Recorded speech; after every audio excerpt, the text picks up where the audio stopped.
Good evening student, कैसे हैं आप सभी लोग। स्टूडेंट कैसा महसूस कर रहे हैं आप। हाँ जी बच्चों, मैं आपके सामने एकदम लाइव हूं आपको मेंस्ट्रुएशन 2D पढ़ाने के लिए। क्लास में कोई एरर नहीं है, मैं आपको लाइव दिखाई दे रहा हूं। ठीक है, सैटरडे संडे 2 दिन की आपकी छुट्टी थी, आपने रिवीजन किया? क्या आप लोगों ने रिवीजन किया बच्चों? कुछ पढ़ा आप लोगों ने घर पे जाके? नमस्ते, जय श्री राम, गुड इवनिंग। देखिए, एग्जाम्स का सीजन शुरू होने वाला है। Selection post, CPO, CHSL, MTS, फिर सीजीएल, फिर रेलवे। एग्जाम का सीजन शुरू होने वाला है ना। तो मेहनत से, ईमानदारी से साथ साथ साथ पढ़ते रहें। ठीक है बच्चों, चलिए आज की क्लास में मेरे दोस्तों हम आगे के कंसेप्ट जानेंगे। मैंने आपको पिछली क्लास में क्या पढ़ाया था, याद है किसी को? पिछली क्लास में मैंने आपको पढ़ाया था कि भाई अगर कोई सर्कल है, सर्कल, और सर्कल के अंदर एक स्क्वायर बनाया जाए। अगर कोई सर्कल है बेटा और इस सर्कल के अंदर एक स्क्वायर, एक वर्ग बनाया जाए। स्क्वायर आप जानते हैं इसकी चार भुजाएं बराबर होती हैं। अगर एक सर्कल है और इस सर्कल के अंदर एक स्क्वायर बनाया जाए, ठीक है ना, सर्कल के अंदर एक स्क्वायर बनाया जाए, तो सर्कल के एरिया और स्क्वायर के एरिया का रेशियो क्या होता है बताओ? पिछली क्लास में मैंने आपको पढ़ाया था π/2।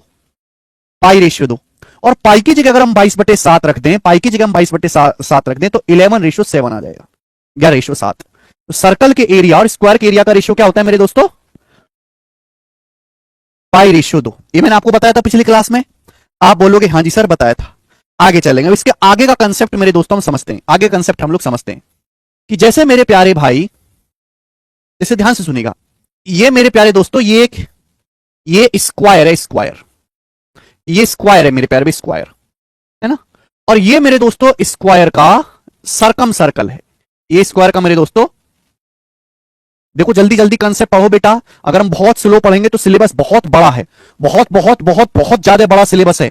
ठीक है ना, मैं नहीं चाहता कि आपको आधा अधूरा पढ़ाया जाए, पूरा पूरा पढ़ाया जाए। ठीक है भाई, जैसे मेरे दोस्तों स्क्वायर है, स्क्वायर की साइड ए है, ये वर्ग है मेरे दोस्तों। इस स्क्वायर की साइड कितनी है? ए है, स्मॉल ए। अब मेरे प्यारे बच्चों एक बात सुनिएगा, यहां पे ये स्क्वायर का सरकम सर्कल है, परिवृत्त, सरकम सर्कल बोलते हैं इसे। क्या बोलते हैं मेरे दोस्तों? सरकम सर्कल। सरकम सर्कल का मतलब एक ऐसा सर्कल जो चारों कोनों से होकर गुजरता है, जो चारों वर्टेक्स के होकर गुजर रहा है। तो आप मुझे बताओ, अगर स्क्वायर की साइड ए है तो सरकम सर्कल की रेडियस क्या होगी? जल्दी से जवाब दीजिएगा फटाफट। अगर स्क्वायर की साइड ए है तो सरकम सर्कल की रेडियस क्या होगी? आप में से कोई भी बच्चे कह सकता है कि ये जो लाइन है, ये जो लाइन है, अगर मैंने इसकी रेडियस को कैपिटल आर मान लिया, कि माने सर्कल की रेडियस कैपिटल आर, ये भी कैपिटल आर मैंने मान लिया मेरे दोस्तों, तो आप जानते हैं कि ये जो सर्कल का डायमीटर है क्या? स्क्वायर का डायगोनल है, डायगोनल। भाई अगर किसी इस सर्कल की रेडियस कैपिटल आर है तो मेरे दोस्तों इसका डायमीटर क्या होगा? 2r। वो क्या है? इस स्क्वायर का डायगोनल है विकर्ण। अगर स्क्वायर की भुजा ए है, स्क्वायर की भुजा ए है, स्क्वायर की भुजा ए है, तो इसका डायगोनल कितना होगा? √2 है।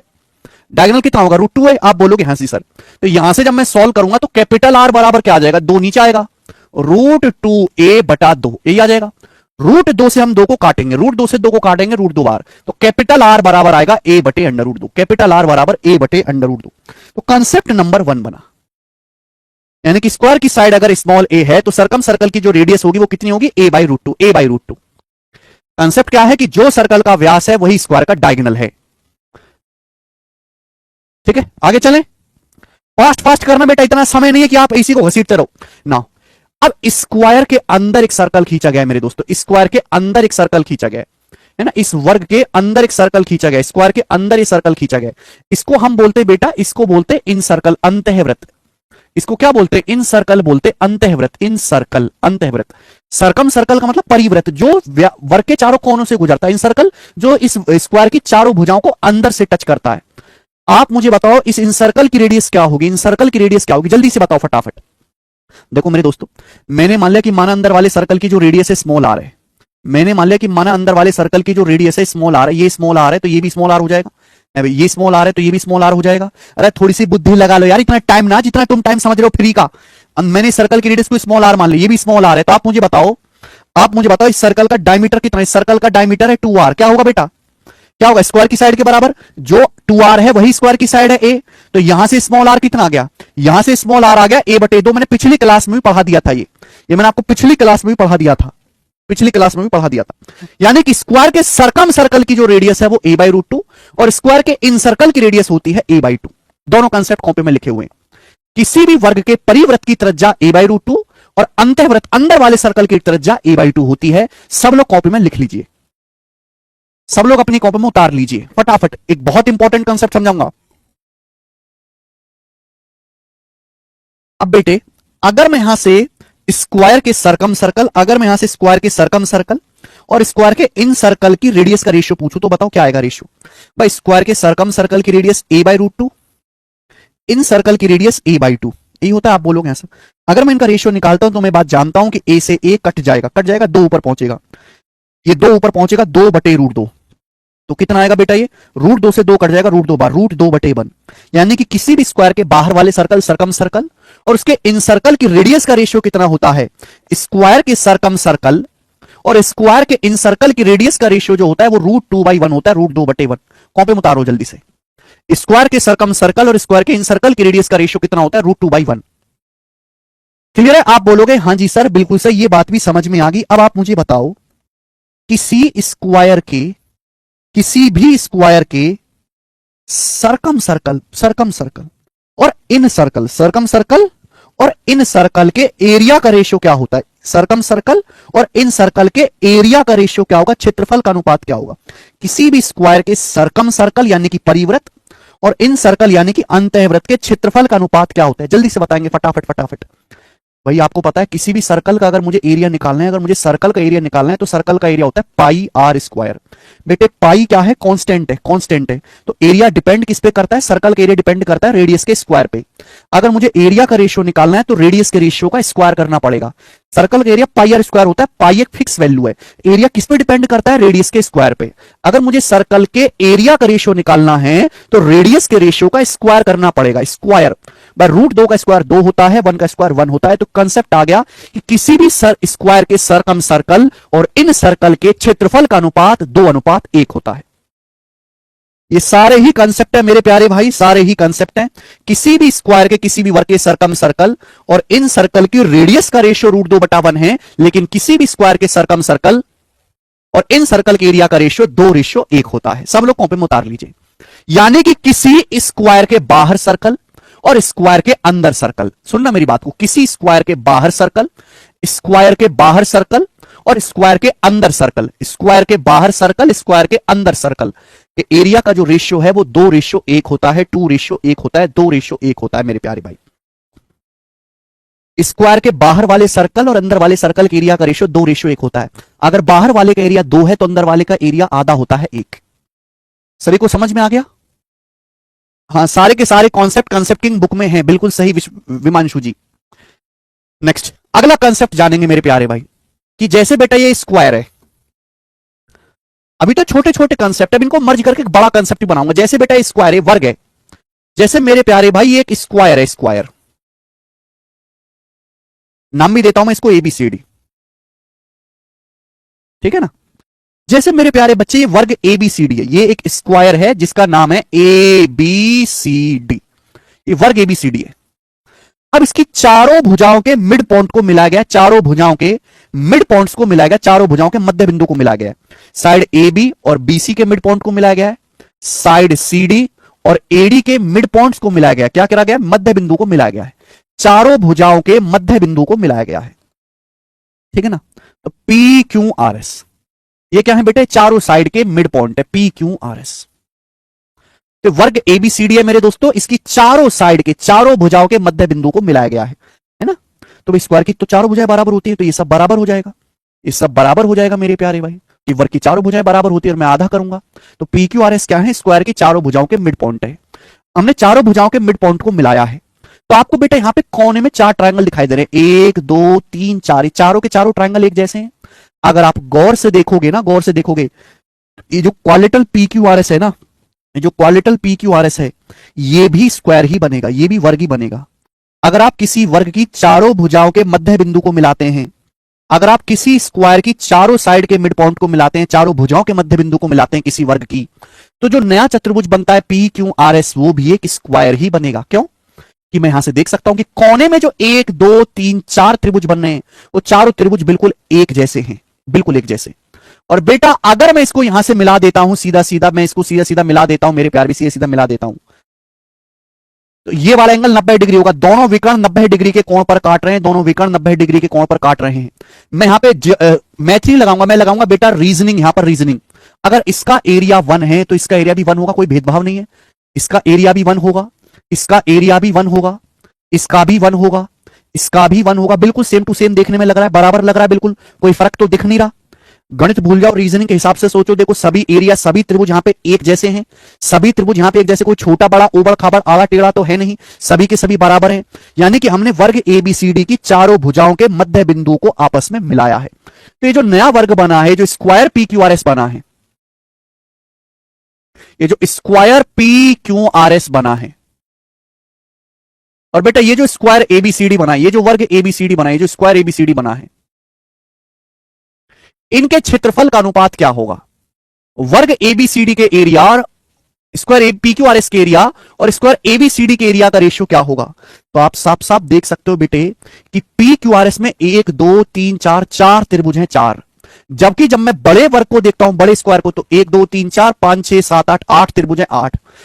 तो इनके एरिया का रेशियो कितना होगा मेरे दोस्तों? 1:2, 1:2 हो जाएगा, 1:2, 1:2। यानी कि अंदर वाले स्क्वायर का एरिया बाहर वाले स्क्वायर के एरिया का आधा होगा, हाफ होगा। सुदर्शन क्या कह रहे हो बेटा, पागल हो गए हो क्या? अगर आप किसी स्क्वायर की चारों भुजाओं के मिड पॉइंट को मिलाते हैं, अगर आप किसी भी वर्ग की चारों भुजाओं के मध्य बिंदु को मिलाते हैं, तो जो नया चतुर्भुज बनेगा वो भी स्क्वायर बनेगा, और उसका जो एरिया होगा वो ओरिजिनल स्क्वायर के एरिया का आधा होगा, हाफ होगा। साफ साफ यहां पे दिखाई दे रहा है, मैथ से नहीं रीजनिंग से आप समझ सकते हैं। ठीक बेटा, जल्दी समझ सकते हैं। अगर आप किसी भी वर्ग की, किसी भी स्क्वायर की चारों भुजाओं के मध्य बिंदु को मिलाते हैं, सुनो तो सही, तो जो नया चतुर्भुज बनता है वो भी स्क्वायर ही बनेगा, और उसका एरिया ओरिजिनल स्क्वायर का, बड़े स्क्वायर के एरिया का आधा होगा। बेटा 8 नहीं बन गए एबीसीडी में, गिन नहीं सकते, 1 2 3 4, नीचे 5 6 7 8। पी क्यू आर एस में 4 हैं, पूरे बड़े एबीसीडी में 8 है यार, गिन नहीं सकते क्या आप लोग 8 त्रिभुज छोटे छोटे? मैंने मान लिया इसका एरिया 1 है, इसका भी 1 होगा, इसका भी 1, ये सभी बराबर है, सबका 1 1 होगा।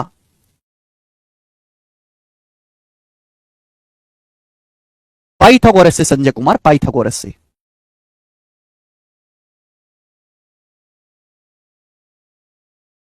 ठीक है बेटा, सभी को समझ में आया? सभी को समझ में आया? तो देखो यहां पे इतना ही टाइम है बेटा समझने के, ज्यादा टाइम है नहीं। मैंने आपको 3 कंसेप्ट समझा। पहला कंसेप्ट कि भाई अगर किसी सर्कल के अंदर स्क्वायर बनाया जाता है, अगर किसी सर्कल के अंदर स्क्वायर बनाया जाता है, सर्कल के अंदर स्क्वायर बनाया जाता है, तो एरिया का रेशियो π/2 होगा। दूसरी बात कि भाई स्क्वायर के बाहर सर्कल, स्क्वायर के अंदर सर्कल, स्क्वायर का सर्कम सर्कल, स्क्वायर का इन सर्कल, एरिया का रेशियो 2:1 होगा। बाहर वाले सर्कल का एरिया अंदर वाले सर्कल के एरिया का डबल होता है। अगर कोई स्क्वायर है, स्क्वायर के बाहर सर्कम सर्कल, अंदर वाला इन सर्कल, इनके क्षेत्रफल का अनुपात 2:1 होगा। तीसरा कंसेप्ट, किसी भी वर्ग की भुजाओं के किसी भी वर्ग की चारों भुजाओं के मध्य बिंदु को अगर मिलाया जाए, तो जो नया वर्ग, नया चतुर्भुज बनेगा वो भी स्क्वायर होगा, और उसका एरिया ओरिजिनल का आधा होगा। अब मैं इन तीनों कंसेप्ट को एक में मर्ज कर रहा हूं। ये प्री का कंसेप्ट नहीं है, केवल मेंस का कंसेप्ट है, मेंस के पेपर में ही पूछा जाता है। ठीक है ना? ओके, तो मेंस वाले सड़क छाप सवाल हो चुके हैं ना, प्री वाले, सॉरी, प्री वाले सवाल तो कोई भी कर लेता है बेटा, इज्जत उसी की है जो प्री को तो निपटाए, मेंस वाले भी करे।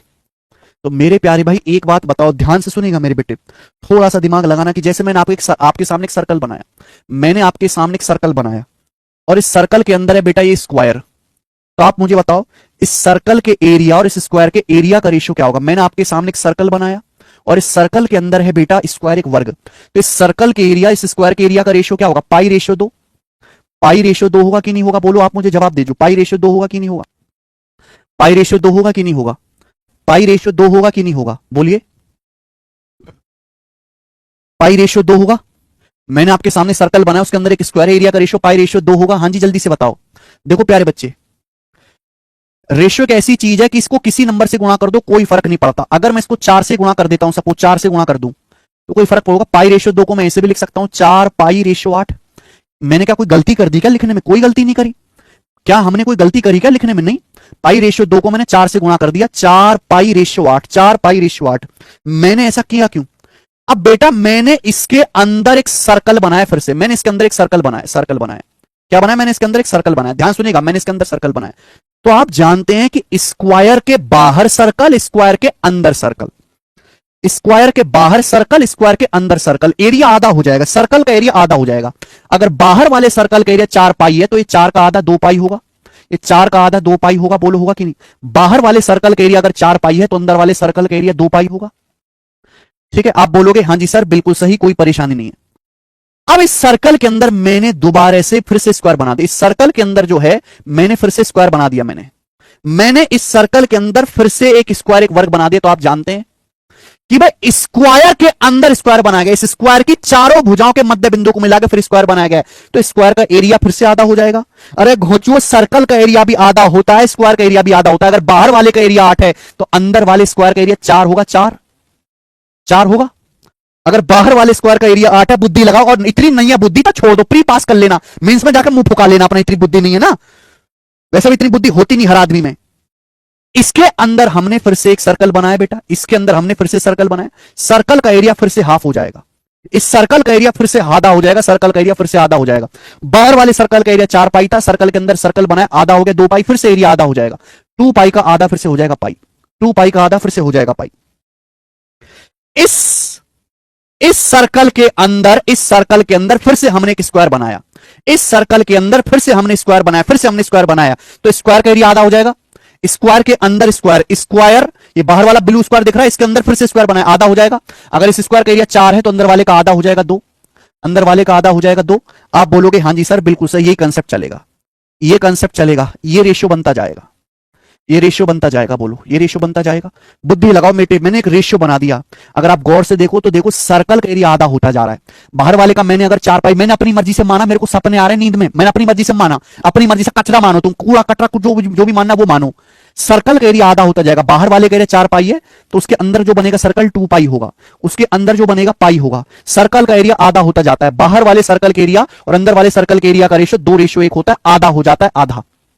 ऐसी बाहर वाले स्क्वायर और उसके मध्य बिंदु को मिलाने से जो स्क्वायर बनता है, स्क्वायर का एरिया आधा होता जाता है। देखो स्क्वायर का एरिया आधा होता चला गया, बाहर वाले स्क्वायर का एरिया 8 है तो अंदर वाले का 4 है, फिर उसके अंदर वाले का देखो आधा 2 है, आधा 2 है। समझ में आ रहा है? सर्कल का एरिया आधा होता जा रहा है, स्क्वायर का एरिया आधा होता जा रहा है। किसी भी सर्कल और उसके अंदर बने स्क्वायर का रेशियो π/2 होता है। सर्कल है, सर्कल के अंदर स्क्वायर, क्या एरिया का रेशियो 4 पाई 60 का रेशियो, क्या π/2, 4 60 2 बार कट जाएगा। ये सर्कल है, सर्कल के अंदर स्क्वायर क्या रेशियो है 2 पाई 4, क्या है 2 से 4 कट जाएगा 2 बार π/2। सर्कल के अंदर स्क्वायर क्या रेशियो है π/2। तीनों के तीनों कंसेप्ट यहां पर मैंने मिक्स कर दिए, तीनों के तीनों। जब हम एक एक बात पढ़ते हैं तो प्री की है बेटा, है ना, इस पे प्री में सवाल आता है, ये प्री में सवाल आता है, प्री में सवाल आता है, लेकिन मेंस में जो क्वेश्चन आएगा वो इस तरीके का होगा जहां तीनों कंसेप्ट को एक साथ मिक्स कर दिया है, तो दिमाग भी 3 गुना लगाना है। आपके बस की नहीं है लगाना तो छोड़ दीजिए, कोई जरूरत नहीं है।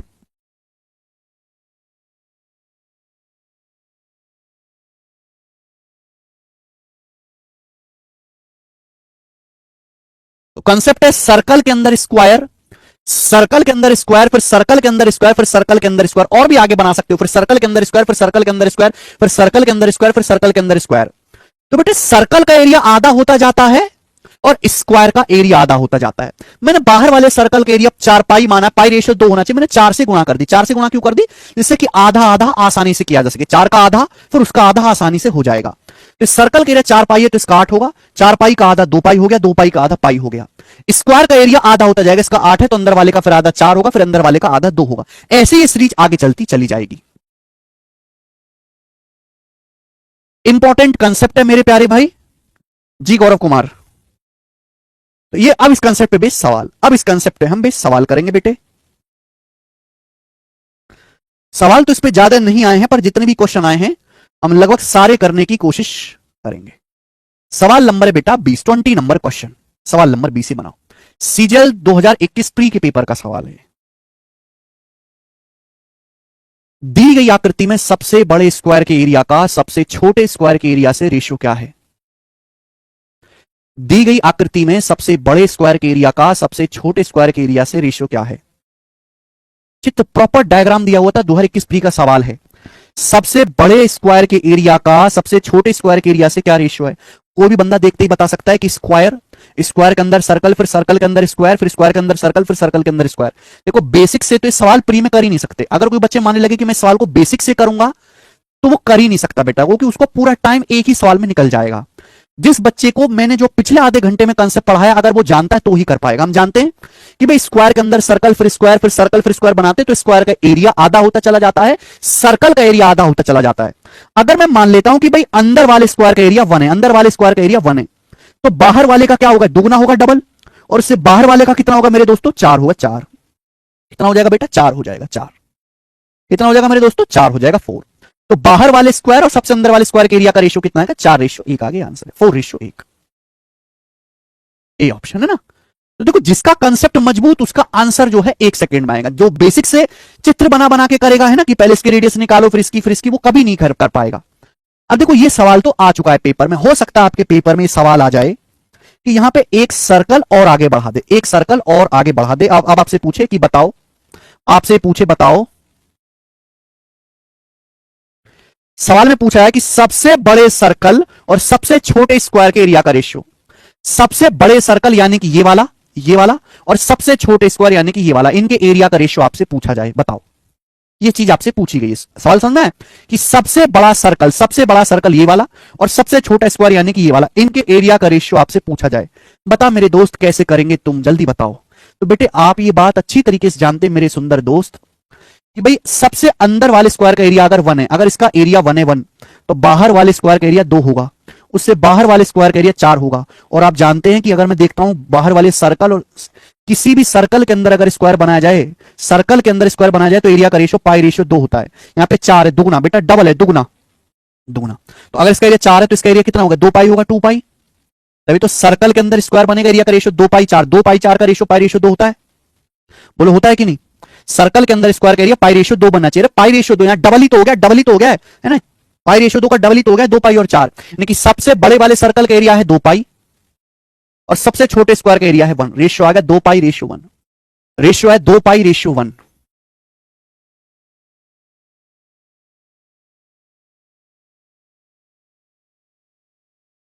ट्रायंगल पे सवाल नहीं बनता है गौरव सिंह। 4π नहीं होगा घोंचू, अरे 4π नहीं होगा घोंचू, तुम्हारी अस्तेसी मारे, 4π नहीं होगा। ऐसे नहीं समझ पा रहे तो ऐसे समझ लीजिए, ऐसे नहीं समझ पा रहे तो ऐसे समझ लीजिए कि भाई किसी भी सर्कल के अंदर स्क्वायर बनाते हैं तो सर्कल के एरिया और स्क्वायर के एरिया का रेशियो π/2 होता है। अगर सर्कल के एरिया पाई है तो इसके अंदर जो स्क्वायर बनेगा स्क्वायर का एरिया 2 होगा, 2 होगा, होगा। अब स्क्वायर के अंदर स्क्वायर बना, एरिया आधा हो जाएगा, 2 है तो 2 का आधा 1 हो जाएगा। अब इसके अंदर बनाएंगे फिर आधा हो जाएगा, स्क्वायर का एरिया आधा हो जाएगा, इस स्क्वायर का एरिया 1 है तो इसके अंदर जो बनेगा आधा हो जाएगा, 1/2 रेशियो में चल रहा है। तो सबसे बाहर वाले सर्कल का एरिया पाई, सबसे छोटे स्क्वायर का एरिया 1/2। मैं इसका रेशियो लूंगा, 2 से गुणा करूंगा, 2π/1, तब भी 2π/1 ही आएगा, रेशियो पे कोई फर्क नहीं पड़ेगा, 2π/1 ही आएगा। एक स्टेप में सवाल सॉल्व, एक स्टेप में। ये वाला करके बताओ पहले सवाल, सवाल नंबर 22, ये करो जरा। ये सवाल सीजीएल 2017 के मेंस के पेपर में आया है, मेंस के पेपर में। मैं आपको टाइम देता हूं सोचने का, करो। यही तो शॉर्ट ट्रिक, और कितना शॉर्ट चाहिए आदित्य प्रजापति, आपने डायरेक्ट डायग्राम देख के बता दिया।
एक सौ 96 बता रहे हैं बच्चे, बढ़िया सवाल है बेटा। दिए गए चित्र में ए बी सी डी एक वर्ग है, इसकी भुजाओं के मिड पॉइंट को मिला के ई एफ जी एच एक स्क्वायर बना गया। EFGH के मिड पॉइंट को मिला के एक और स्क्वायर बनाया गया LMNO। अब इस स्क्वायर के अंदर एक सर्कल खींचा गया, इस स्क्वायर के अंदर सर्कल खींचा गया, सर्कल। यदि सर्कल का एरिया 38.5 है, सर्कल का एरिया 38.5 है, तो आपसे पूछा स्क्वायर का एरिया क्या होगा, स्क्वायर ABCD का एरिया क्या होगा। सर्कल का एरिया 38.5 है, तो स्क्वायर का एरिया क्या होगा, ये आपसे पूछा गया है मेरे दोस्तों, ठीक है ना। चलो, तो मेरे प्यारे भाई सबसे पहले आपने सवाल तो पढ़ ही लिया, सवाल को मैं कर देता हूं बड़ा, कि भाई ये स्क्वायर है ABCD, ABCD के मिड पॉइंट को, मध्य बिंदु को मिला के एक दूसरा स्क्वायर बनाया गया EFGH। अब इसके मिड पॉइंट को मिला के EFGH के मध्य बिंदु को मिला के एक और स्क्वायर बनाया गया LMNO। और फिर इस स्क्वायर के अंदर मेरे दोस्तों खींचा गया एक सर्कल, ये सर्कल खींचा गया। अब इस सर्कल का जो एरिया है, सवाल जो कह रहा है वो 38.5 है, सर्कल का एरिया बेटा। इस सर्कल का जो एरिया है वो 38.5 है। आपसे पूछा बड़े स्क्वायर ABCD का एरिया क्या होगा, 38.5 सेंटीमीटर स्क्वायर है। स्क्वायर ABCD का एरिया क्या होगा। देखो, इस सवाल को दो तरीके से सोच सकते हो आप। सबसे पहले ऑप्शंस देखो, सवाल के ऑप्शंस बहुत दूर दूर है। हाँ, 21 नंबर करवाऊंगा, रुक जाओ बेटा, 21 नंबर करवाऊंगा। सबसे पहले सवाल के ऑप्शंस बहुत दूर दूर है, बहुत ज्यादा दूर दूर ऑप्शन है, एकदम दूर दूर है ऑप्शन, एकदम दूर दूर है ऑप्शन। हाँ जी बताइए, जो ऑप्शंस बहुत दूर दूर हैं तो मैं सवाल को अप्रोक्स लगभग सॉल्व कर लेता हूं, मैं एग्जैक्ट आंसर निकालता ही नहीं हूं, लगभग। आपको पता है जब भी हम किसी स्क्वायर के मिड पॉइंट को मिला के नया स्क्वायर बनाते हैं तो एरिया आधा होता जाता है। बेटा ये जो सर्कल है, ये जो सर्कल अंदर बना हुआ है, इसका एरिया 38.5 है, 38.5। इस सर्कल का जो एरिया है वो 38.5 है, 38.5। Is that clear to you. तो आप मुझे बताओ, ये जो सर्कल है इस स्क्वायर के अंदर बना हुआ है, इस स्क्वायर के अंदर बना हुआ है, इस वाले स्क्वायर के अंदर, तो इस स्क्वायर का एरिया सर्कल के एरिया से तो बड़ा ही होगा, स्क्वायर का एरिया सर्कल के एरिया से तो ज्यादा ही होगा।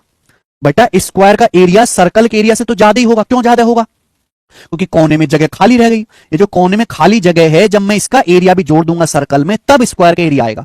अगर इस सर्कल का एरिया 38.5 है, तो ये जो स्क्वायर LMNO है, इसके अंदर ये सर्कल बना हुआ है, तो स्क्वायर का एरिया तो 38.5 से ज्यादा होगा, 38.5 से हल्का सा ज्यादा होगा, होगा कि नहीं। इस स्क्वायर का एरिया 38.5 से हल्का सा ज्यादा होगा। बुद्धि लगाओ कि कैसे पेपर में एक टॉपर बालक सोचता है। जो एवरेज बालक है ना, बिलो एवरेज बालक, उसका दिमाग कभी ऐसे सोचता ही नहीं है, ना वो कभी पढ़ता जिंदगी में। रेडियस की तेल लेना, रेडियस पेडियस नहीं निकालनी। एक टॉपर बालक जो होता है ना, जो फड़ाफड़ करता है सवालों को, वो कैसे सोचता है, ये सोचो जरा आप। अगर इस सर्कल का एरिया 38.5 है, तो ये सर्कल इस स्क्वायर LMNO के अंदर बना है, इस स्क्वायर का एरिया तो 38.5 से हल्का सा ज्यादा ही होगा ना, 38.5 से हल्का सा ज्यादा ही होगा ना। बेटा ये कोने का एरिया भी जोड़ देंगे, 38.5 से हल्का सा ज्यादा वैसे 40 होता है, लेकिन 40 से भी ज्यादा होगा ये, क्योंकि कोने में काफी एरिया है, लगभग 50 मान लेते हैं। 38.5 से हल्का सा बड़ा लगभग 50 मान लेते हैं। बेटा अगर इसका एरिया 50 है तो इसका डबल होना चाहिए 100, बाहर वाले का भी डबल होना चाहिए 200, यानी कि बाहर वाले का एरिया लगभग 200 के नजदीक आएगा। 200 के नजदीक ना ये ऑप्शन है, ना ये ऑप्शन है, ना ये ऑप्शन है, ये वाला ऑप्शन 200 के नजदीक है, ये आंसर हो जाएगा। एक टॉपर बालक जो है वो इस तरीके से सोचता पेपर में, वो कभी सवाल को जिंदगी में सॉल्व ही नहीं करता, एक टॉपर बालक है।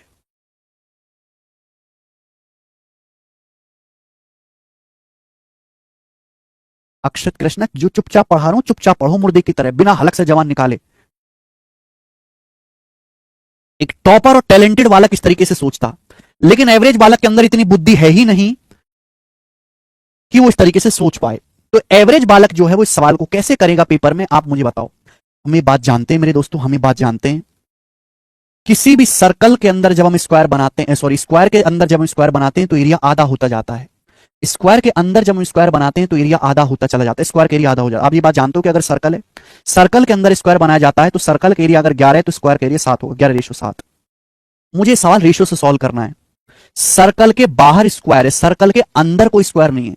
अगर मैं सर्कल के अंदर भी स्क्वायर बना लूं अपनी मर्जी से, अगर मैं सर्कल के अंदर भी स्क्वायर बना लेता हूं, अगर मैं सर्कल के अंदर भी स्क्वायर बना लेता हूं, सर्कल के अंदर स्क्वायर बना लेता हूं, तो मैंने आपको पढ़ाया पहला ही कंसेप्ट पिछली क्लास में कि सर्कल के एरिया और स्क्वायर के एरिया का रेशियो 11:7 होगा।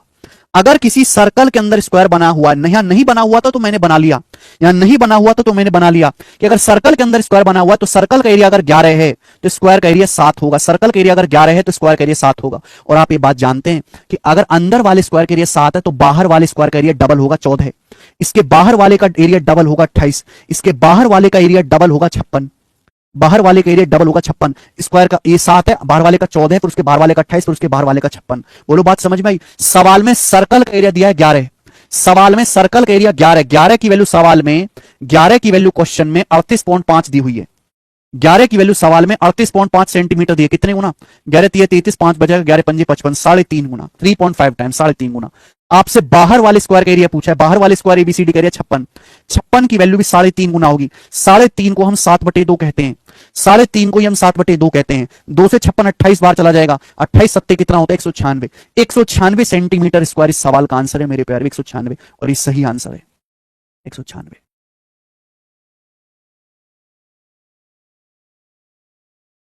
बेटा 38.5 से हल्का सा बड़ा होगा, बिल्कुल नजदीक में नहीं होगा 40, कोने में काफी जगह दिख रही है दीपू मिश्रा। अंदाजा भी अंदाजे के हिसाब से मारा जाता है, हवा में नहीं मारा जाता है बेटा। This is very very high level question, जितना हाई लेवल का सवाल ये पेपर में पूछेगा उससे भी अच्छा ही तरीका है। देखो, या तो आप ये तरीका सीखो या दूसरा तरीका स्किप करने का, क्योंकि अगर आप इस सवाल को बेसिक से बनाने लगे कि पहले अंदर वाले सर्कल की रेडियस निकालते, फिर इसकी भुजा निकालो, फिर इसकी भुजा, फिर इसकी भुजा, तो 5 मिनट ले लेगा आपके। और मुझे नहीं लगता कि 5 मिनट में किसी सवाल को बेसिक से सॉल्व करना कोई समझदारी का काम है। या तो आप ये मेथड से करो वरना स्किप करो। बेहतरीन लेवल का सवाल है, उससे जबरदस्त सॉल्यूशन है। ये सॉल्यूशन आपको किताबों में नहीं मिलेगा जी। ये चलते हैं अगला सवाल। सवाल नंबर है बेटे आपके सामने 21, क्वेश्चन नंबर है 21 आपके सामने, बताएं। क्वेश्चन नंबर 21 है, आईसीएआर टेक्नीशियन 2023 का बनाओ, जल्दी से सवाल बनाओ। 40 सेंटीमीटर भुजा वाले एक वर्ग के मध्य बिंदु को जोड़कर एक छोटा वर्ग बनाया जाता है। यह प्रक्रिया दोहराई जाती है। 8वें वर्ग का परिमाप क्या होगा? 8वें वर्ग का परिमाप। गजब का सवाल है बेटा, गजब का सवाल, गजब का। से पहले कंसेप्ट समझो मेरे दोस्तों, कंसेप्ट कि जैसे स्क्वायर है मेरे प्यारे भाई, ये स्क्वायर है एबीसीडी, एबीसीडी के मिड पॉइंट्स को, मध्य बिंदु को मिला के मैंने एक स्क्वायर बनाया पी क्यू आर एस। तो स्क्वायर का एरिया क्या हो गया? आधा। ये एरिया की बात हुई है। अगर मैं पेरीमीटर की बात कहूं, आप मुझे बताओ कि square P Q R S, square P Q R S और square A B C D के पेरीमीटर का यानी कि परिमाप का रेशियो क्या होगा? इनके पेरीमीटर का रेशियो क्या होगा? आप मुझे बताओ। एरिया का रेशियो तो 1/2 है, आधा हो जाएगा। अगर आपके पास कोई वर्ग एबीसीडी है, वर्ग एबीसीडी की चारों भुजाओं के मिड पॉइंट को मिला के एक नया वर्ग पीक्यूआरएस बनाया जाता है, तो नए वर्ग का एरिया ओरिजिनल वाले का आधा होगा। एरिया तो आधा हो जाएगा। पेरीमीटर का रेशियो क्या होगा बेटे? पेरीमीटर का रेशियो क्या होगा? जल्दी से बताओ। एरिया तो आधा हो गया, पेरीमीटर का रेशियो क्या होगा? पेरीमीटर का फटाफट बताएं पेरीमीटर का रेशियो। तो आप एक बात जानते हैं, एरिया नापते हैं सेंटीमीटर स्क्वायर में, परिमाप नापते हैं सेंटीमीटर में। अगर एरिया आधा हो गया, हाफ, तो पेरीमीटर अंडर रूट हो जाएगा भैया। एरिया तो एरिया में पावर 2 होती है, सेंटीमीटर लेंथ में पावर 1 होती है, अंडर रूट। एरिया का रेशियो अगर 1/2 हो गया, पेरीमीटर का रेशियो निकालने के लिए अंडर रूट लेना पड़ेगा। 1 का अंडर रूट 1 और 2 का रूट 2, यानी कि परिमाप का जो रेशियो होगा वो 1/√2 होगा। पेरीमीटर जो है वो 1/√2 हो जाएगा। अरे यार कैसे बालक भाई, तुम लोगों ने बिल्कुल अपनी बुद्धि को बाजार में बेच खा लिया है क्या तुम लोगों ने? कि एक भी बात तुमसे सही नहीं बताई जाती। ऐसे रेबल्लो की तरह जवाब देते हो कि जैसे सड़क से उठ के आ गए हो। अरे पढ़ते लिखते नहीं हो क्या तुम? छोटे स्क्वायर का एरिया, अगर किसी भी स्क्वायर के मिड पॉइंट को मिला के P Q R S square बनाया जाता है, तो पी क्यू आर एस का जो एरिया होगा ओरिजिनल का आधा होगा। एरिया आधा हो जाएगा, लेकिन पेरीमीटर क्या होगा? 1/√2, अंडर रूट लेना पड़ेगा, अंडर रूट। जो बच्चे नहीं समझ पाए और डिटेल से समझाता हूं कि जैसे बेटा वर्ग है, जैसे स्क्वायर है, मैंने इस स्क्वायर की चारों भुजाओं के मिड पॉइंट को मिला दिया। इस स्क्वायर की चारों भुजाओं के मिड पॉइंट को मैंने मिला दिया, मध्य बिंदु को मैंने मिला दिया। तो आप जानते हैं कि भाई स्क्वायर की मैंने चारों भुजाओं के मिड पॉइंट को मिला दिया। तो आप मुझे बताओ, मैंने मान लिया कि माना ये 1 है, मैंने मान लिया कि 1 है, मैंने मान लिया कि 1 है, 1 मैंने मान लिया कि माना ये 1 है, तो ये भी 1 हो जाएगा, सब 1 1 हो जाएगा। तो आप बताओ, बड़े स्क्वायर की साइड तो 2 है, बड़े वर्ग की भुजा तो 1 और 1 2 है। इसकी भुजा कितनी आ जाएगी? इसकी भुजा कितनी आ जाएगी बेटा? ये जल्दी से बताओ, इसकी भुजा कितनी आ जाएगी? जल्दी से बताओ। तो बेटा ये 1 है, ये 1 है, 90 डिग्री। पाइथागोरस से क्या आ जाएगा? Under root 1 square plus 1 square, under root 1 square plus 1 square, 1 और 1 2, रूट 2 आ जाएगा, रूट 2 आ जाएगा। यानी कि बड़े स्क्वायर की साइड 2 है, तो छोटे स्क्वायर की साइड कितनी आई? अंडर रूट 2 आई है। तो बेटा साइड, जो साइड का रेशियो, पेरीमीटर क्या होता है? भुजा का 4 गुना। परिमाप होता है भुजा का 4 गुना, जो साइड का रेशियो, पेरीमीटर का रेशियो। तो आप मुझे बताओ, छोटे स्क्वायर और बड़े स्क्वायर के पेरीमीटर का साइड का अनुपात क्या है? भुजा का अनुपात क्या है? बड़े स्क्वायर की साइड 2 है, छोटे स्क्वायर की साइड मैंने निकाली पाइथागोरस से, रूट 2 है। तो साइड का रेशियो कितना बेटा? कट जाएगा, 1/√2। साइड का रेशियो 1/√2 है, तो पेरीमीटर का रेशियो भी हो गया। दूसरा तरीका हो गया सोचने का। कम से कम थोड़ा तो कॉमन सेंस खुद से लगा लिया करो, थोड़ा तो कॉमन सेंस खुद से लगा लिया करो। अक्षत कृष्ण कह रहे हैं यूपीएससी का क्वेश्चन कराएं। कैसा यूपीएससी का क्वेश्चन बेटा? अक्षत कृष्ण आप यूपीएससी की तैयारी कर रहे हो? कि अगर आप यूपीएससी की तैयारी कर रहे होते, सिंसियरली कर रहे होते, तो आपके पास इतना टाइम ही नहीं होता कि आप 40 मिनट की क्लास में 100 बार कमेंट कर जाएं। यानी कि आप अपना टाइम बर्बाद कर रहे हैं, आपको जिंदगी में करना कुछ नहीं है। यूपीएससी का आदमी तो मुर्दे की तरह होता है जो सिलेक्शन से पहले कहीं दिखता ही नहीं है। और पहली बात, यूपीएससी में सी सेट का पेपर होता है जिसमें मैथ पूछा होता है, और उसमें एडवांस मैथ बहुत कम आता है, उसमें अर्थमेटिक और नंबर सिस्टम आता है, नंबर सिस्टम। ठीक है बेटा?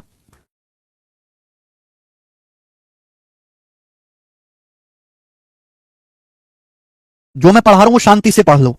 तो पेरीमीटर का रेशियो, ये दोनों कंसेप्ट ध्यान रखिएगा कि अगर हम किसी भी वर्ग के चारों भुजाओं के मिड पॉइंट को मिलाते हैं तो एरिया आधा होता जाता है, पेरीमीटर 1/√2 होता जाता है। पेरीमीटर 1/√2, यानी कि अगर मैं आपसे कहूं बेटा कि अगर पहले वाले स्क्वायर का एरिया ए है, पहले वाले का एरिया ए है, तो आप मुझे बताओ दूसरे इसके अंदर वाले स्क्वायर का एरिया क्या हो जाएगा? दूसरे स्क्वायर का एरिया क्या हो जाएगा? आधा। तीसरे का एरिया फिर से आधा हो जाएगा, एरिया फिर से आधा हो जाएगा। अब आधे का भी अगर मैं आधा करूंगा तो क्या बटे 4 नहीं हो गया? 2 दूनी 4, 4 क्या होता है? 4 होता है 2 का स्क्वायर। फिर से मैं आधा करूंगा तो 2 का क्यूब हो जाएगा।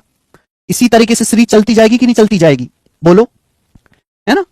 सीरीज चलती चली जाएगी कि नहीं? भाई थोड़ी बुद्धि लगाओ यार, थोड़ी बुद्धि लगाओ। अगर मैं आपसे कहता हूं कि एक वर्ग है, वर्ग का एरिया ए है, इसकी चारों भुजाओं के मिड पॉइंट को मिलाकर एक नया वर्ग बनाया, तो इसका एरिया आधा हो जाएगा, ए का आधा a/2। फिर से मैं यही काम करता हूं, इसके मध्य बिंदु को मिलाकर फिर से एक और स्क्वायर बना देता हूं, फिर से यही काम करता हूं, तो बेटाओ एरिया फिर से आधा हो जाएगा। अब आधे का आधा होता है बटे 4, बटे 4 है 2 का स्क्वायर। फिर से इसके मिड पॉइंट को मिलाकर एक और स्क्वायर बना देता हूं, तो एरिया बटे 8 हो जाएगा, 2 का क्यूब बटे 2 होता जाएगा। अगर मैं मानता हूं कि भैया बड़े स्क्वायर का पेरीमीटर पी है, इसके मध्य बिंदु को मिलाया, तो पेरीमीटर क्या हो जाएगा? क्या हो जाएगा पेरीमीटर? √2 बटे√2 हो जाएगा। फिर से ही काम करो, फिर से इसके मिड पॉइंट को मिलाकर फिर से बनाओ, इसके मिड पॉइंट को मिलाकर फिर से बनाओ, फिर से ही काम करते रहो, तो बार बार √2 से भाग होता जाएगा। फिर √2 से भाग करेंगे तो √2 का स्क्वायर हो जाएगा। फिर 2 से भाग करेंगे √2 का क्यूब हो जाएगा, √2 का क्यूब हो जाएगा, और यही सीरीज आगे चलती रहेगी। यानी कि दूसरे में आधा करेंगे, तीसरे में पावर 2 करेंगे, चौथे में पावर 3 करेंगे, है ना? दूसरे में पावर 1 करेंगे, तीसरे में पावर 2 करेंगे, चौथे में पावर 3 करेंगे, एक पावर कम रहेगी, एक पावर कम रहेगी मेरे दोस्तों। First second third fourth, first second third fourth. बात समझ में आ रही है? तो बेटे ये जो सवाल आपके सामने आया था आईसीएआर टेक्नीशियन का, बेटे ये आईसीएआर टेक्नीशियन के सवालों को हल्के मत लो। एक बार पूरा पेपर करने के लिए दे दूं ना, आपको 5 सवाल हो ना पाए तुमसे, कहीं इनको हल्के में ले रहे हो। ये यूपीएससी तो बहुत दूर की बात है, आईसीआर के पूरे पेपर के 5 सवाल कर नहीं सकते तुम।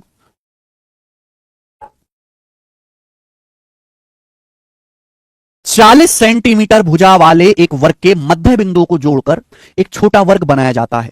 यह प्रक्रिया दोहराई जाती है। 8वें वर्ग का परिमाप क्या होगा? 8वें वर्ग का, 8वें वर्ग का परिमाप, ये लाइन बड़ी खतरनाक है। 8वें वर्ग का परिमाप क्या होगा? ये सवाल आपसे पूछा है, ये सवाल कि भाई एक स्क्वायर है, इस स्क्वायर के मिड पॉइंट को मिला के एक स्क्वायर बनाया, फिर उसके मिड पॉइंट को मिला के एक और स्क्वायर बनाया, उसके मिड पॉइंट को मिला के एक और बनाया, उसके मिड पॉइंट को मिला के एक और बनाया, उसके मिड पॉइंट को मिला के एक और बनाया। ये प्रोसेस हम करते जा रहे हैं। 8वें वर्ग का परिमाप क्या होगा? तो ओरिजिनल स्क्वायर की भुजा 40 है, अगर ओरिजिनल वर्ग की भुजा 40 है तो परिमाप क्या होगा? 4 गुना, परिमाप होगा 160।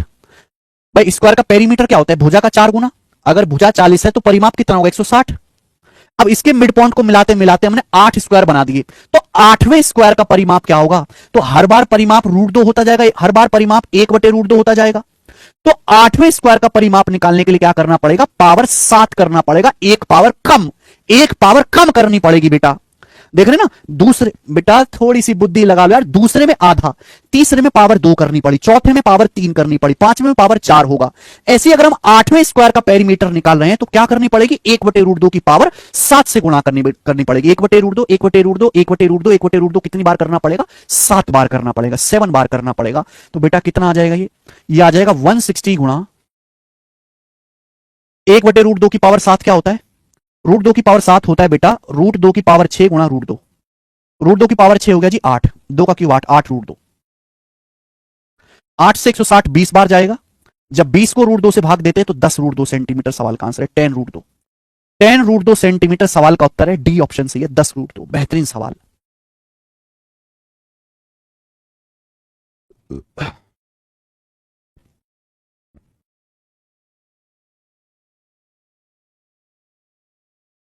है ना? एक पावर कम होगी बेटा। 8वें वर्ग का परिमाप पूछा है तो क्या? 1/√2 की पावर 7, एक पावर हमेशा कम करके क्यों करना, मैंने आपको एग्जांपल से समझाया है। देखो ये सवाल तो लेटेस्ट पिछली साल ही पेपर में आया है। अगर सपोज एग्जामिनर का मन करे कि इस पे दोबारा से पेपर में सवाल बनाते हैं दोबारा पेपर में सवाल बनाते हैं, लेकिन इस बार एग्जामिनर ने परिमाप ना पूछ के आपसे एरिया पूछ लिया कि 8वें वर्ग का क्षेत्रफल क्या होगा। अब आप मुझे इस सवाल का जवाब दें। भाई जो चीज प्रीवियस ईयर में आ चुकी है वो तो पढ़ना ही है, जो चीज फ्यूचर ईयर की है वो भी तो पढ़ेंगे। यस ईशान, बहुत डीप लेवल कंसेप्ट बेस्ड सवाल है, बहुत डीप, ऊपर ऊपर पढ़ने वाले बच्चों के लिए नहीं है ये क्वेश्चन बनाए।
सॉरी, 40 सेंटीमीटर भुजा का एक स्क्वायर है, इसके मिड पॉइंट को मिलाकर एक छोटा स्क्वायर बनाया जाता है।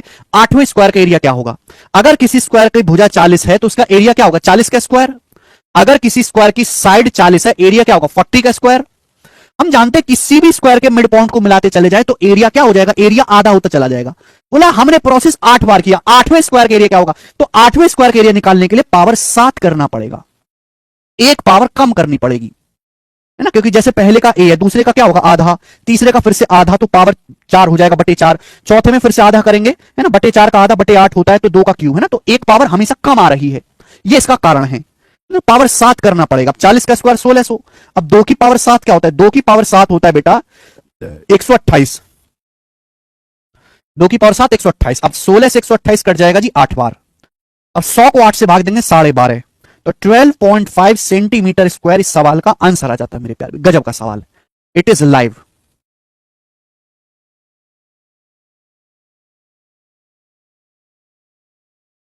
ठीक है ना, बताइए समझ में। गजब का मेरे दोस्तों सवाल है। मैंने यहां से 2 क्वेश्चन बनते हैं, दोनों ही क्वेश्चन आपको करवा दिए और समझा भी दिए। आगे चलते हैं अब नेक्स्ट कंसेप्ट। सवाल नंबर है 23 बनाएं।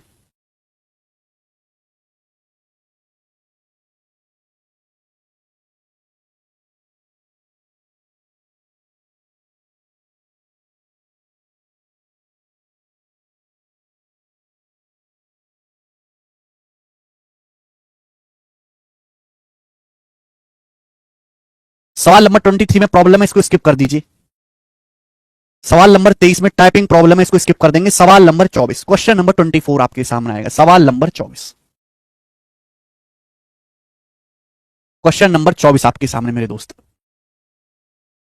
अगला कंसेप्ट है, अगला कंसेप्ट, एक ही क्वेश्चन में आपको इस कंसेप्ट का समझाऊंगा, है ना, एक ही ये सवाल नहीं बेटा, कंसेप्ट है, कंसेप्ट। सवाल number 24, find the area of shaded region. Shaded region का एरिया बताइए। अगर इस स्क्वायर की साइड 10 है, शेडेड रीजन का एरिया बताओ। सबसे पहले घूर के देखो शेडेड रीजन है क्या? प्रॉपर थ्योरम, एक थ्योरम है मेरे दोस्तों कि भाई आपके पास एक स्क्वायर है, आपके पास एक स्क्वायर है। अब स्क्वायर की मेरे दोस्तों, स्क्वायर के चारों वर्टेक्स से होके जाने वाला हमने एक सर्कल बनाया। आपके पास एक स्क्वायर है, ये सर्कल है जो इसके चारों वर्टेक्स, चारों शीर्षों से होकर गुजरता है।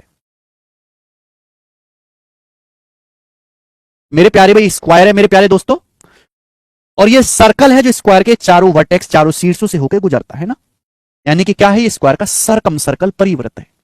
तो मेरे प्यारे बच्चों स्क्वायर है, स्क्वायर के चारों वर्टेक्स से एक सर्कल गुजरता है, स्क्वायर का सरकम सर्कल। अब इसकी भुजाओं पर सेमी सर्कल बनाया गया, इसकी भुजाओं को व्यास मान के हर भुजा पर एक अर्धवृत्त बनाया गया, सर्कल का आधा हिस्सा। स्क्वायर की हर एक भुजा पे एक सरकम सर्कल खींचा गया है। वर्ग की हर एक भुजा पे सर्कल का आधा हिस्सा सेमी सर्कल अर्धवृत्त खींचा गया है। स्क्वायर की हर साइड पे सेमी सर्कल खींचा गया, सेमी सर्कल, ये सेमी सर्कल हो गया, ये सेमी सर्कल हो गया। वर्ग की हर भुजा पे मेरे दोस्तों एक सेमी सर्कल खींचा गया, अर्धवृत्त खींचा गया है। तो बेटा इनके बीच में ये जो एरिया शेडेड है, ये जो एरिया शेडेड है, ये वाला जो शेडेड एरिया है, ये क्या है? वर्ग की प्रत्येक भुजा पर एक अर्धवृत्त खींचा गया है और स्क्वायर का सरकम सर्कल खींचा गया है। स्क्वायर का वर्ग का सरकम सर्कल खींचा गया है। आप बोलोगे हाँ जी सर। तो मेरे प्यारे बेटे, मेरे प्यारे बच्चे, ये जो स्क्वायर बनेगा, ये जो स्क्वायर है एबीसीडी, तो आप मुझे बताओ जो शेडेड एरिया होगा, जो शेडेड एरिया होगा, डायरेक्ट पेपर में यही सवाल आएगा, कुछ भी नहीं बदला जाएगा। शेडेड एरिया की जो वैल्यू होगी वो स्क्वायर एबीसीडी के एरिया के बराबर होगी, स्क्वायर एबीसीडी के एरिया के बराबर होगी। दिस इज द कंसेप्ट, बस बात खत्म। चित्र आपको ध्यान रखना है कि भैया कब ये कंसेप्ट लगेगा, जब सर्कल, सॉरी, एक स्क्वायर एबीसीडी, स्क्वायर का सरकम सर्कल खींचा गया, स्क्वायर की हर भुजा पे सेमी सर्कल खींचा गया, वर्ग की प्रत्येक भुजा पे अर्धवृत्त खींचा गया है, वर्ग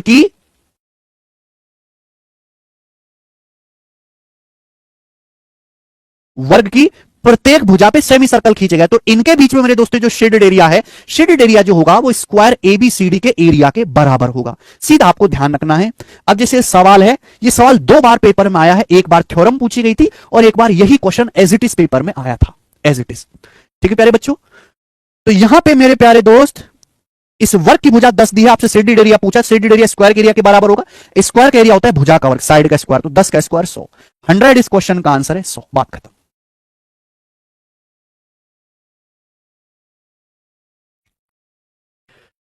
सवाल में कोई दम नहीं था, जिस बच्चे को कंसेप्ट पता है आगे चलेंगे बच्चों। अगला कंसेप्ट आपके सामने, ध्यान से सुनिएगा प्यारे बच्चे। नेक्स्ट कंसेप्ट,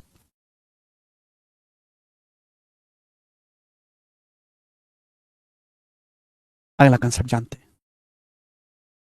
ये एक स्क्वायर एबीसीडी है, वर्ग एबीसीडी है।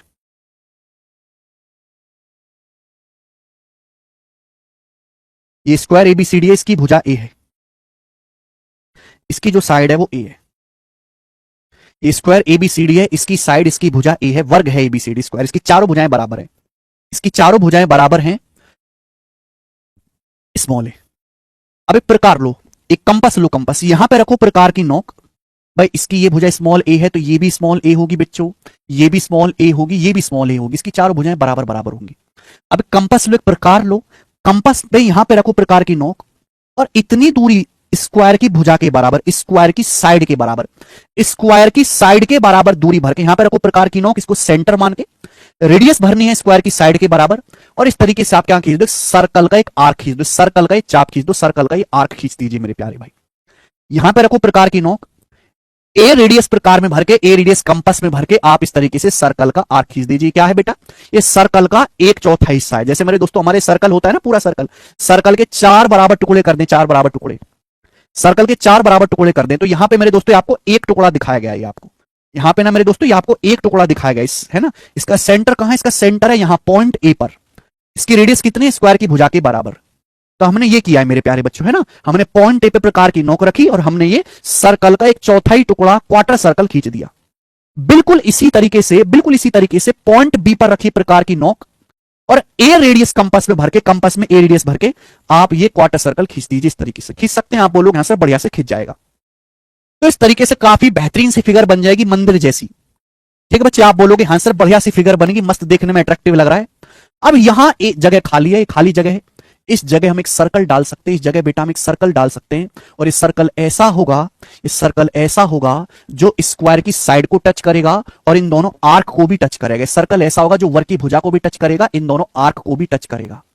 ठीक है बेटा, इस सर्कल की जो रेडियस है मेरे प्यारे भाई उसको R1 नाम, इस सर्कल की जो रेडियस है वो R1 है। इस सर्कल की जो रेडियस है मेरे प्यारे बच्चों वो कितनी है, R1। इस सर्कल की जो रेडियस है R1 है। आप बोलोगे हाँ जी सर बिल्कुल सही। जगह ये भी खाली है बेटा, ये भी जगह खाली है, ये भी जगह खाली है, तो यहां पर भी मेरे दोस्तों मैं एक सर्कल खींच सकता हूं। इस खाली जगह में भी मैं एक सर्कल खींच सकता हूं, इस खाली जगह में भी मैं एक सर्कल खींच सकता हूं और ये सर्कल ऐसा होगा जो इन दोनों आर्क को भी टच करेगा, इनको भी टच करेगा और स्क्वायर की भुजा को भी टच करेगा। ठीक है मेरे प्यारे दोस्तों, आप बोलोगे सर बढ़िया, सर मौज आ गई। अब इस सर्कल की जो रेडियस है मेरे दोस्तों, इसको मैंने बोल दिया कि R2 है, इस सर्कल की जो रेडियस है R2 है। है ना, इसकी रेडियस R1 है, इसकी R2 है, ठीक है बच्चे। अब देखो, चाहे आप सर्कल यहां बना लीजिए, चाहे आप बना लीजिए, दोनों एक ही जैसे जगह हैं, दोनों एक ही जैसे घर हैं, दोनों में एक जैसा ही सर्कल बनेगा।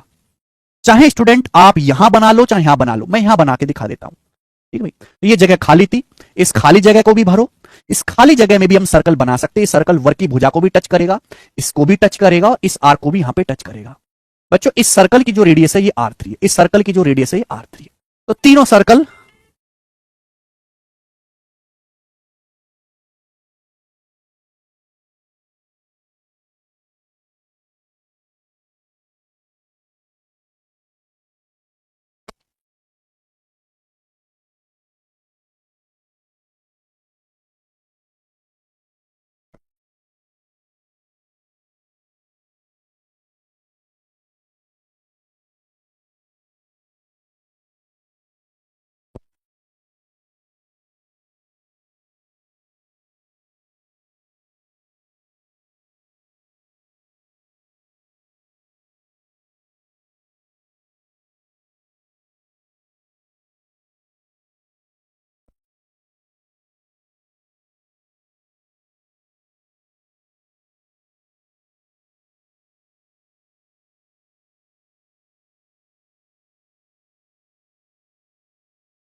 हाँ जी, चलिए, ये R1 R2 R3 आपको निकालना है, मुझे कहीं जाना है एक अर्जेंट, ठीक है। तो आप बताओ R1 कितना होगा, फटाफट बताएं R1। तो बेटा, अगर इस स्क्वायर की साइड A है, वर्ग की भुजा A है, तो जो सबसे छोटा सर्कल है इसकी रेडियस A/16 होगी। ये सबसे बड़ा जो सर्कल है R2, इसकी रेडियस 3a/8 होगी, 3a/8। ये जो बीच का सर्कल है R3, इसकी जो रेडियस होगी वो a/6 होगी। कंसेप्ट है, कंसेप्ट अपनी कॉपी में उतार लो, कंसेप्ट अपनी कॉपी में उतार लीजिए। R1 R2 R3, अगर वर्ग की भुजा A है तो सबसे छोटे सर्कल की रेडियस A/16 होगी, बीच वाले सर्कल की रेडियस 3a/8 होगी, और मेरे दोस्तों सॉरी, सबसे बड़े सर्कल की रेडियस 3/8 होगी, और ये R3 की जो रेडियस होगी A/6 होगी। ये सवाल एसएससी में, सीडीएस में, और इवन आरआरबी एनटीपीसी के पेपर में भी पूछा गया है। आरआरबी एनटीपीसी के पेपर में हालांकि इस लेवल का सवाल आना नहीं चाहिए, पर 2021 में जो पेपर हुआ था यही सेम डायग्राम दिया था, और इस पेपर में पूछा था कि तीनों सर्कल की रेडियस का रेशियो क्या होगा। R1 R2 और R3 की रेडियस का अनुपात ये आपसे पूछा गया था आरआरबी रेलवे एनटीपीसी के पेपर में। प्रूफ की इसकी कोई जरूरत नहीं है मेरे दोस्तों, ठीक है। मैं उसी थ्योरम का प्रूफ समझाऊंगा जिसकी जरूरत है, ठीक है। प्रूफ आपको कभी वैसे याद भी नहीं रहने वाला है ना, आप करोगे मेरे दोस्तों, ठीक है जी। बस आप यहां पे चित्र ही ये फॉर्मूला याद कर लो तो बहुत अच्छी बात है। प्रूफ इसका होता है पाइथागोरस से, कि आप इसको यहां से मिलाएंगे तो ये जो है एक राइट एंगल ट्राइंगल बन जाता है, सिमेट्रिसिटी से, जैसा इधर है वैसे इधर है, a/2 है, ये भी a/2 है। अब यहां पे स्क्वायर की ये भी R2 होगा, स्क्वायर की साइड ए है, ये सर ये इसकी रेडियस कितनी है ए, तो ये कितना आएगा a माइनस आर टू। या पाइथागोरस थ्योरम लगाओगे, पाइथागोरस थ्योरम लगाओ आंसर आएगा, पाइथागोरस थ्योरम लगाओ। लेकिन वो आपको सीखने की करने की कोई जरूरत नहीं है, केवल आप फॉर्मूला ही याद कर लो, यही आपके लिए बड़ी बात है। प्रूफ तो छोड़ ही दीजिए।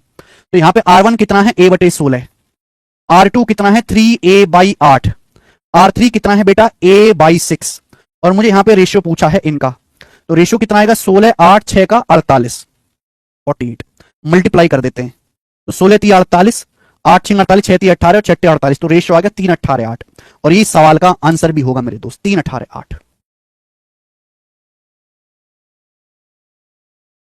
ठीक है बच्चे, चलिए तो कहानी को यहीं पे करते हैं एंड, इसके आगे करेंगे कल। बाय।